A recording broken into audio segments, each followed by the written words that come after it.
Good morning, good morning. Ayan, meron akong garden, maliit lang.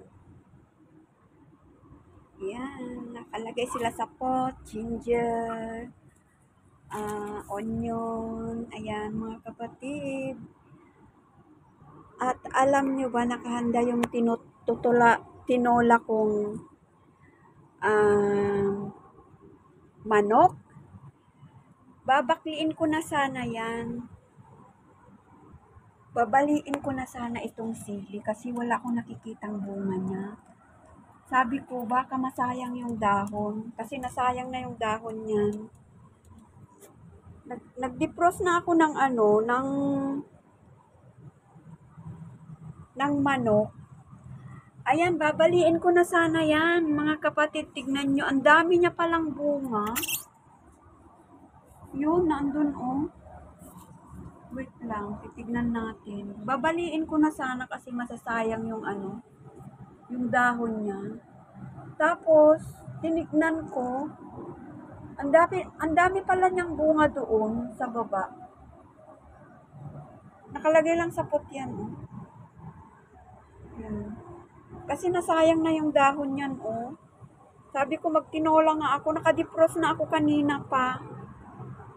Babaliin ko na sana. Tignan nyo mga kapatid, ang dami niyang bunga.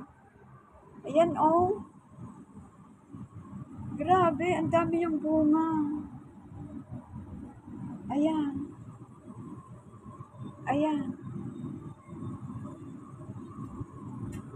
Ayan.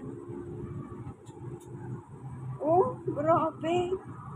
1, 2, 3, 4, 5, 6, 7. Meron pa dun sa baba. 7 ang bunga niya. Nakahanda pa naman yung aking nakahanda na yung aking manok. Kasi kukunin ko na yung dahon kasi nasayang na yung isa, oh. Yan, meron pa dito, oh.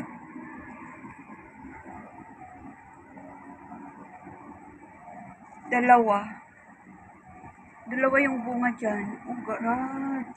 Buti na lang hindi ko tinignan ko muna, binisita ko muna. Sabi ko, dami pala ng bunga, oh. O, diba? Maanghang to. Kasi yung pula yan pulang haba. Ayan, oh. Dami niyang bunga, my God. Hindi ko kasi tinitignan ko siya. Sabi ko, wala naman siyang bunga. Sabi ko, masayang yung dahon. So, kanina nag-defrost ako ng ng manok. Sabi ko, kunin ko na lang yung dahon kasi sayang. Kasi, kagaya niya, na-dry na. Wala, Ito rin. Yan, oh. Oh my God. Kung binali ko yan, na. Kasi binali ko na yung isang sanga, eh. Sabi ko, wala naman bunga. Matagal na yun, hinalo ko sa dinengdeng yung Oh God, ang dami niya talagang bunga. Naman, just in case lang wala akong spring onion yan. Nakuhanan ko na yan eh. Nakuhanan ko na yan ng 2 puno yata. Ito naman yung ginger ko. Ayan, tumutubo na.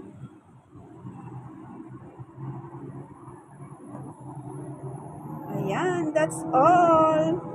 Pinakita ko lang yung aking sili na grabe, muntik na disgrasya na.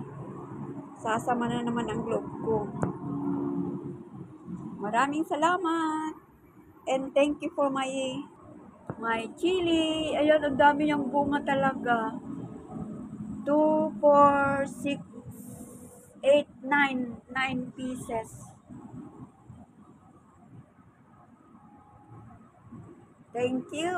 Thank you for watching sa aking sili. Bye.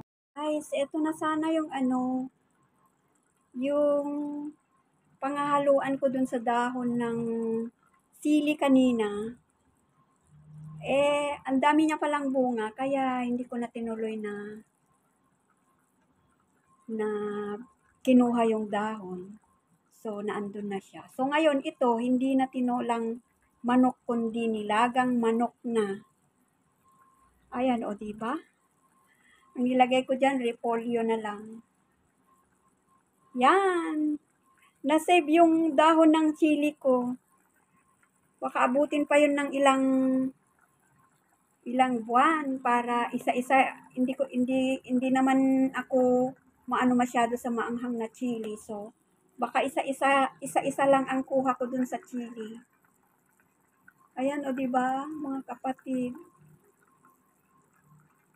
Nilagang manok na ang nangyari. Dahil hindi ko naman pwedeng kunin yung dahon na ng chili. Kasi sayang. Ayan, ciao na tayo mga kapatid. May soup na tayo. Na instead na tinolang manok, naging nilagang manok. Kain na tayo. Ayan, ciao na tayo mga kapatid. Ayan.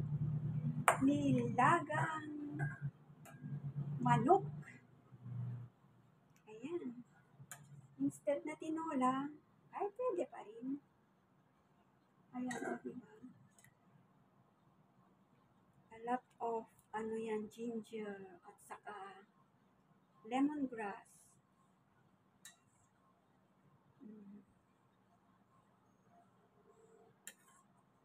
Ayan, 2 serve yan mga kapatid. 2 serve. Ang gulay niya is repolyo. Ayan, diba? Ciao, ciao! Kain na tayo. Tanggalin ko yung oil niya. Kain na tayo and thank you for watching The Survivor Grandma. Kung hindi ka pa nakapag-subscribe sa aking channel, ayan, mag-subscribe ka na mga kapatid.